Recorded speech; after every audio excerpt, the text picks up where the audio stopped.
welcome to another episode of Chattin with Staxx. I'm your host, Bill-Staxx, and today I got Anthony Grasso and Chickatello. What's going on? Everything's good over here. What's up, gentlemen? What's up, gentlemen? What's going on, man? So, Anthony and Chicky, man. Anthony, you got a crazy story. When did you guys get introduced to each other? How did you guys link up with each other in the early days? Me and Chick grew up together in the South End. We played youth sports together. We hung out almost every night. There was a place called The Corner. It was like 50 guys on one side, 100 on the other side. It was mostly all Italians. We had fun. We laughed. That's how we met. I met Chick, through my whole life. Go ahead, Chick. Yeah. Can you hear me clear, guys? Yeah. All right, because you guys are coming in. It's a little bit staticky with me, but as long as you can hear them and everything's good, Staxx, then it is what it is. But, yeah, me and Grass, we grew up since we were kids together. Sports, a lot of sports. As growing up, we grew up in the South End of Springfield, hung around the South End of Springfield. Like I said, at any given time, we had 50 young guys on one corner. We were like the middle guys on another corner, and then we had the older guys on maybe a mile up the street on another corner. So at any given night, we could have, if anything had happened in our city, we could have 100 guys in a location within 45 minutes. Just all good guys, brothers of brothers and cousins of cousins, and just all different people. How old were you guys when you got associated with each other? Oh, we were kids, probably like, I don't know, young kids, 8, 9, Grass, 10, right around there. Probably 10 years old, because I went to Mount Carmel for middle school, kindergarten, 8th grade, mostly all Italians. And I think Chick went to, where'd you go, Chick? I was up in East Springfield schools. I didn't go to the Mount Carmel like you guys. I was in another school, little district, One of our friends knew him. Chick was a big-time goalie at Putnam. Yeah. They called him Ron Hextall. Yeah, that was a long time ago. I don't even think I could put skates on. I'd go right to the ground, I think. But we like sports. We started me and two other guys actually started a team, a football team, that a very big football team now. They were called the South End Saints, and we were an Italian, mostly predominant Italian team. And like Grass's brother came on to play later on, which is an incredible athlete. Joey Grasso is an incredible athlete. And as soon as all the better athletes started coming on the team, of course, I got real rooted off the team, but that was okay. But the team went on to win all these different like Super Bowls of our area. And to this day, they're still a great it's a touch football league for older guys. And and then we played for them as well. And we just grew up together. Like I said, we were together all the time. We used to go to the clubs. I mean, at one time, Western Mass, Hartford, Springfield was incredible with clubs. And we were there all the time. Grass, you want to tell them the story about Chicopee, that club in Chicopee where they had at the time, back in the day, early 90s, MTV was a big, huge thing. It had come on the scene. It was huge. Yeah. And, so they were average. It was big time. I mean, it was called, the host was Downtown Julie Brown. So right. I'm sure everybody knows her, but they used to have crews. They used to go all over the city.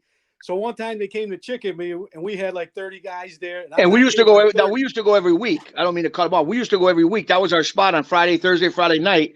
And these guys were showing up, and you had the bar paid big money for Downtown Julie Brown, and they called the MTV dancers. And right? It was live. It was live, and they were MTV cameras were there, and all these goofy guys with like the tight jeans with the white boots, and they thought they were something.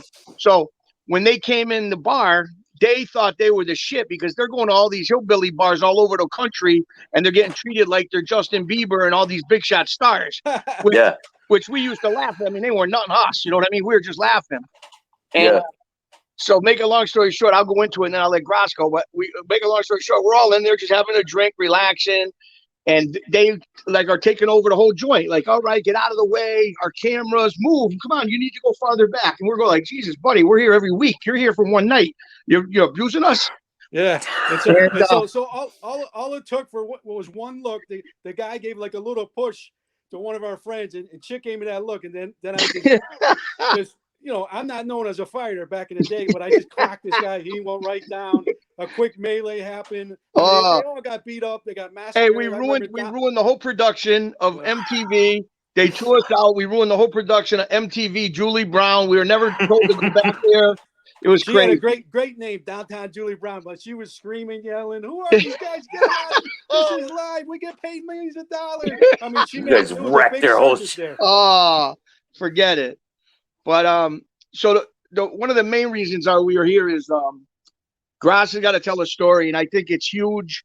And I'm going to let him go into that. But it's a story that I'm telling you, it's 100% real. You couldn't make this story up.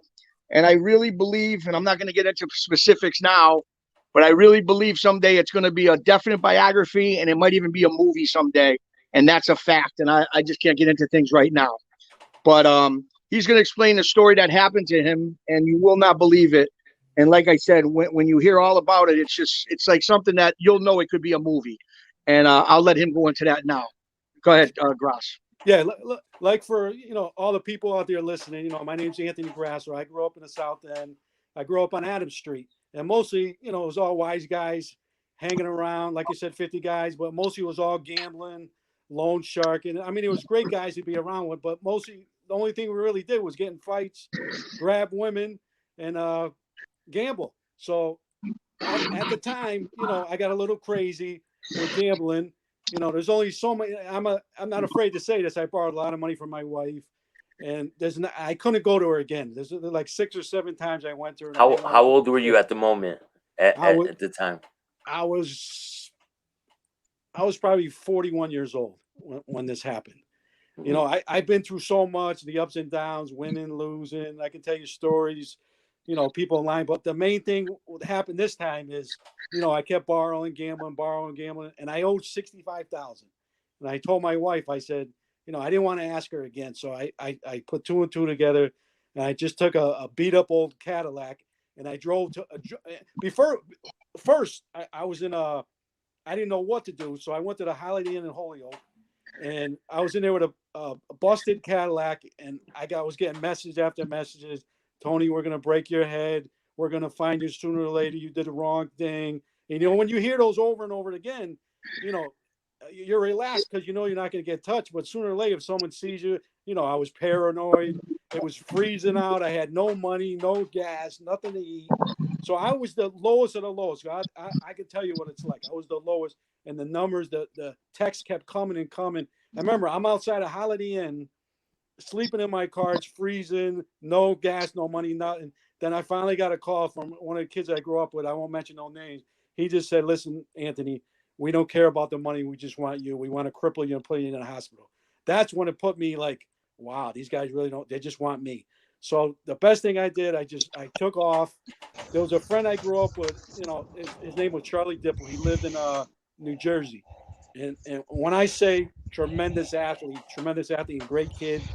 So I didn't even call him or nothing. I just took off. I knew he lived in Jersey. So, I had no money, no nothing. And so I finally got a hold of him and asked him to come over. He said, "Yeah, sure, no problem." I didn't tell him what was wrong with him and stuff like that. So I end up going to New Jersey. I see him. He gives me a hug. We talk. He said, "I'm in a little trouble." He doesn't know I owe about $65,000. that's a lot. And So back then, man, what year was this? I couldn't even tell you the year. But I could say probably like 10 years ago. But it was like a Hollywood dream. I mean, I couldn't believe I owed that much money. And so I started hanging around with him at first. He let me stay with he was staying with his grandmother. And he was into drugs heavy. I mean, he was hanging around with millionaires. I was on yachts, boats. I mean, he had it all, but he was a different person because, he was on drugs. And meanwhile, I'm still getting to Texas. We're gonna get you. We're gonna get you good. You think you can hide forever? How much time has gone by in between all these texts and you 2 months. borrowing the money? 2 months. 2 months has gone by. Then I finally had enough. I said, "Charlie, can you do me a favor? Just let me borrow $1,000." And $1,000 is nothing when you owe that much money. So I took, I had free rooms. I went to Vegas before, so I had free rooms. I know I can stay out there free. I just didn't know how to get out there. So I lied. I called up the airlines, told them there was a death in the family, and they believed it. So they gave me like a $98 fare one way. So I knew if I didn't make money, I was staying out there. So it was only $98. I lied. So I drove my car from New Jersey Point Pleasant Beach, the Philadelphia International Airport, and that's where I left my car. So I took off there, you know, and I'm on the airplane. I'm thinking, I'm saying, you know, I'm probably gonna live my life the rest out there in Vegas. So short story, quick. So I get to Vegas, and I get my room, and this is a true story. I went up to my room. I cried like a baby for like 35 minutes. I told God, if you ever get me out of this, I'll never gamble again. I'll be a good person, and I'll never gamble again. And I cried like a baby. So I go downstairs, and I'm at the Mirage, and I know every little story about Vegas. I can tell when people are lying, bullshit, and everybody says, "Oh yeah, I went to Vegas, bet 20,000 on the Yankees." You can't do that. You only can bet the most 6,000, and then the number goes up and up and up. The most you can ever bet on a game is football. They'll take anything out there. So I'm out there, and I'm not sure if you remember this, when Kobe and Shaq played together. That's when they were young. They were tough. Shaq used to elbow people, you know, punch people. Kobe, no fear, no nothing. They used to crush teams. So they were on a 15 in a row run. They won 15 games in a row. And I remember at the field house, it's tough to win. They were playing the Pacers, and Reggie Miller's unbelievable. So I took a shot on the money line. So I put up 1,000. I can't remember exact, but I think it was like plus 380. So if you bet 1,000, you win like 3,800. So the game's going on. Shaq, they're crushing them, 12, 13. Then the fourth quarter comes around. Reggie Miller starts hitting threes. It's getting close. 2 minutes left. It's tied up. So I'm panicking in my heart. I said, this is my last game. I'm stuck out forever. I'm going to probably be a dealer or security guard out here, which is awful. I got a Portuguese wife who's just unreal. She's beautiful. She's smart. She's the registered nurse. She has it all. And the stuff I put her through, I still got bad dreams about it. Yeah. So meanwhile, there's 2 minutes left in the game, and they get the lead. So it goes back and forth. Kobe hits a fadeaway three that puts them up 1. 10 seconds left. Reggie hits a 2, so I win it. So I'm not going hysterical crazy because I still know I owe so much money. But that's where everything started. That's where everything started, my run. So I got 3,600. You know, I get a quick drink, and I'm not a drinker. I think I had 2 drinks, and I was bombed, laughing, smiling, walking around. But then I think of the people I owe again. Yeah. Like a lot of people don't know, Springfield's a well-known town, but there's no faking them. I mean, if somebody, and it's small. Yeah, it's small. It's like South Philly or North Philly. They don't put up with no bullshit, and everybody knows everybody. So, so make a quick story. You know, so I make a run there. So I start betting other games. I'm hitting. I mean, I'm hitting. Let's just say quick. I went up to 10,000. I go up to 20. I go up to 30. I go up to 40. So you're just betting on basketball games and mostly basketball. So I get up to 40,000. I'll tell you a quick story about Blackjack. Okay, I got 10,000, and this pit boss was following me around for some reason. I went to the Blues with him a couple of times. We laughed. We had fun. He liked me. Yeah. And so I go to the blackjack table. I got 10 grand on it. 10 grand. So this one I got about 40,000. So I bet 10 grand on the hand. And what do I get? An 8, right? And I don't know. So I get 18. I'm sorry, 18.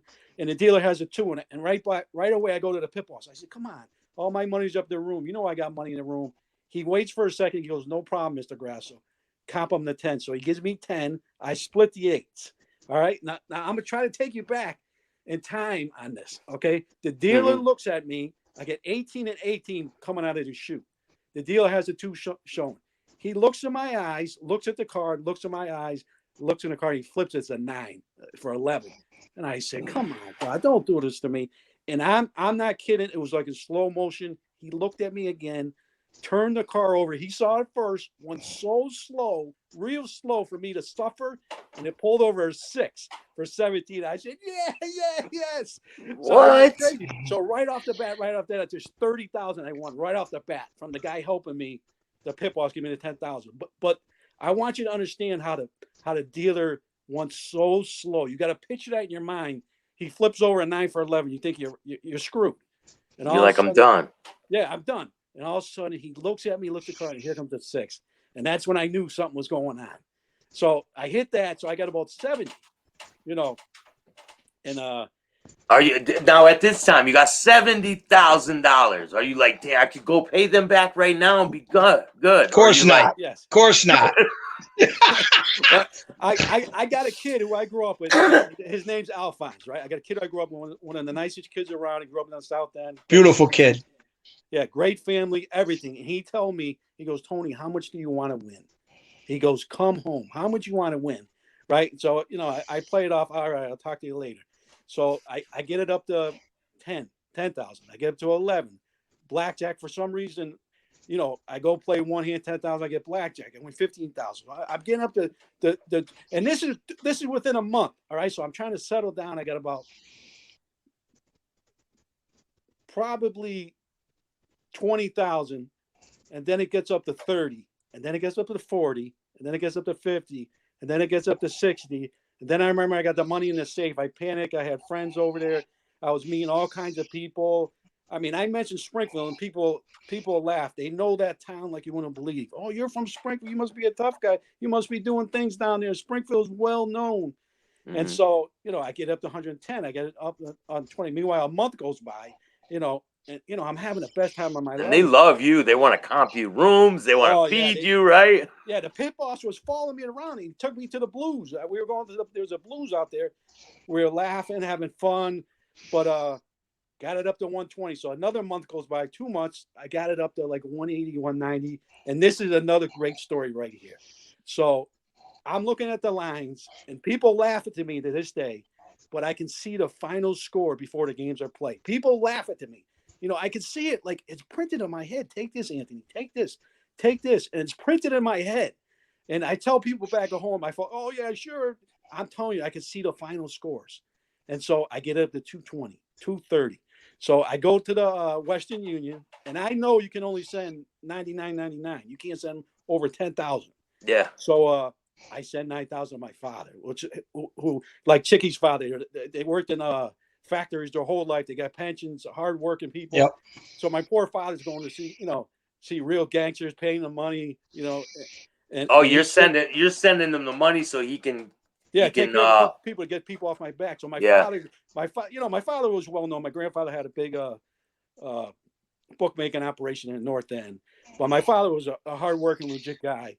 But he used to take the money, 9,000. He used to send 9,000, pay this guy, pay this guy, pay this guy.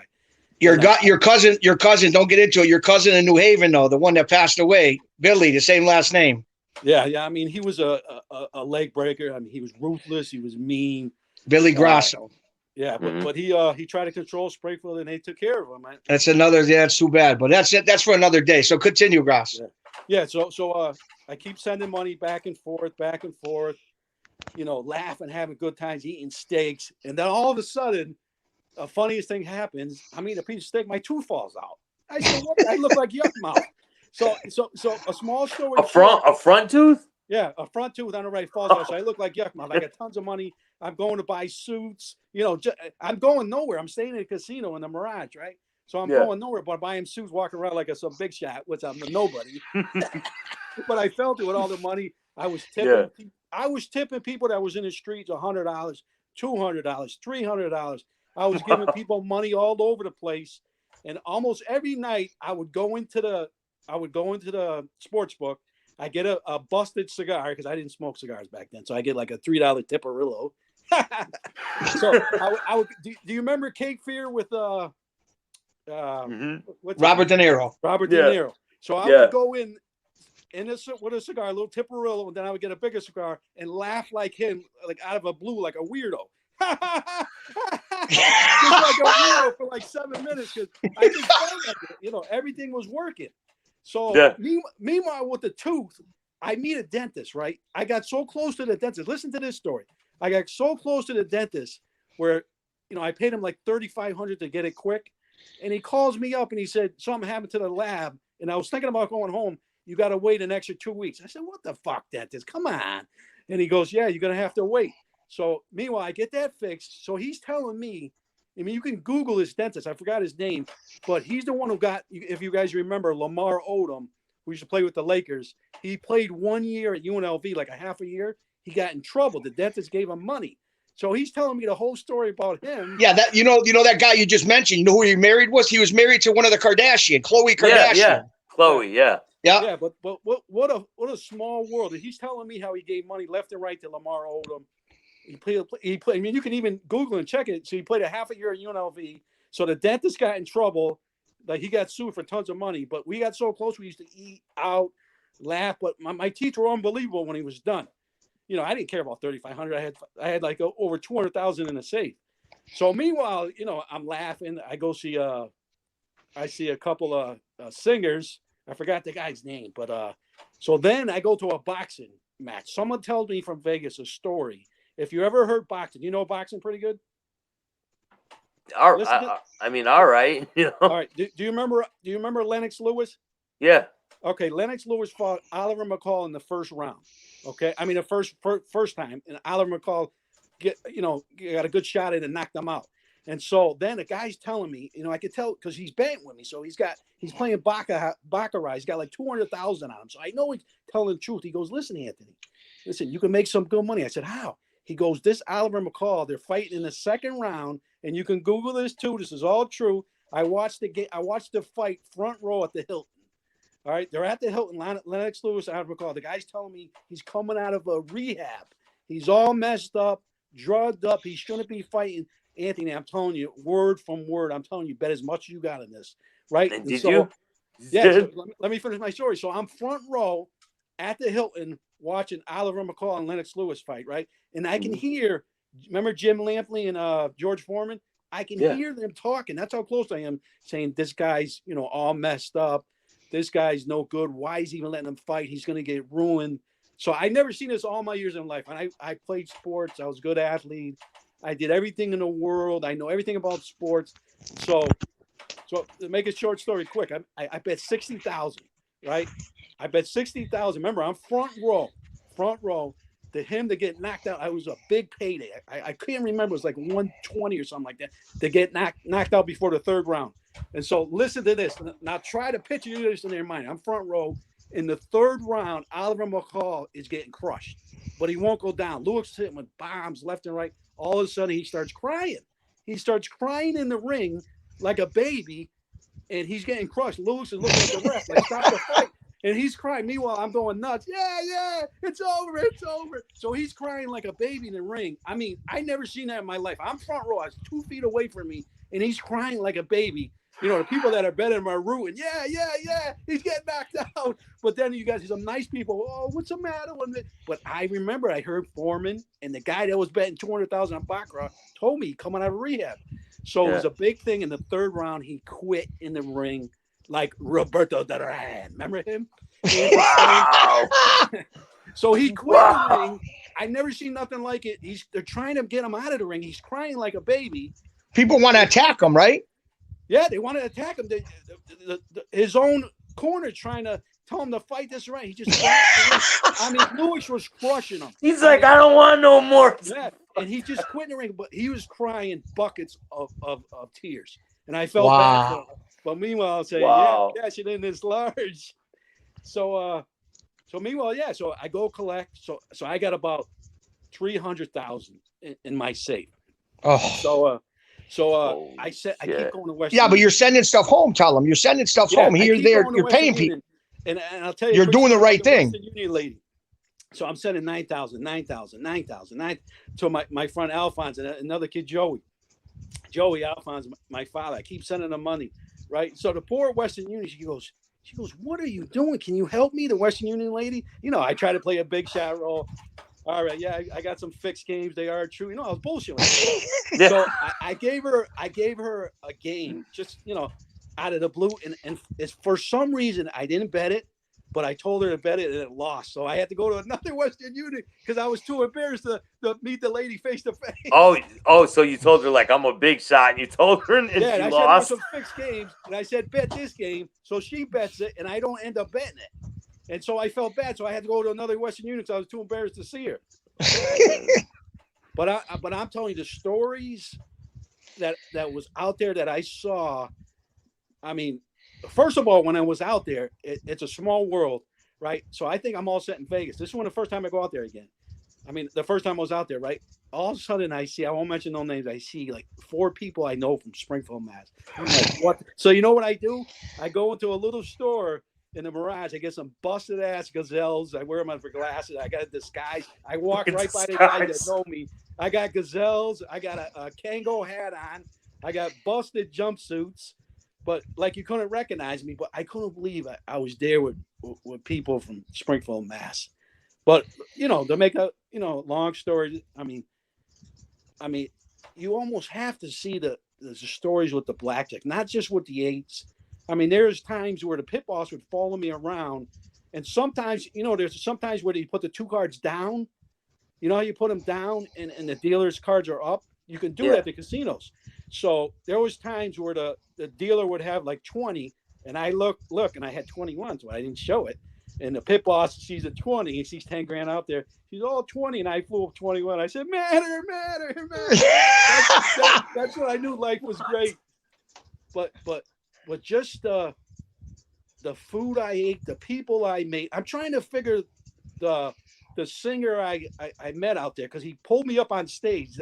He was I think he was bisexual, and I'm not, I don't care about gays or nothing, like gay or gay, but I'm just saying he was bisexual. He was a singer, older guy.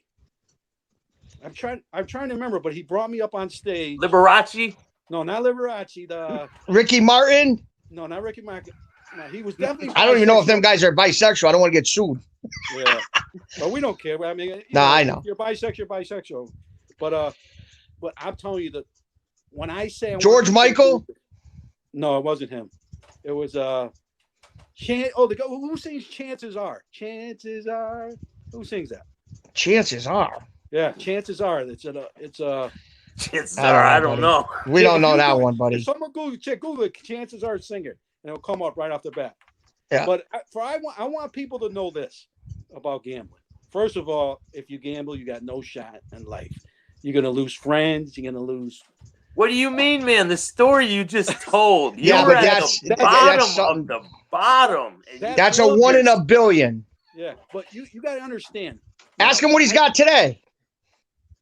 I'm doing okay, but nah, you are. God bless. The thing that got me the most is when I had over 300,000 in the safe. Right, I got parties in there left and right.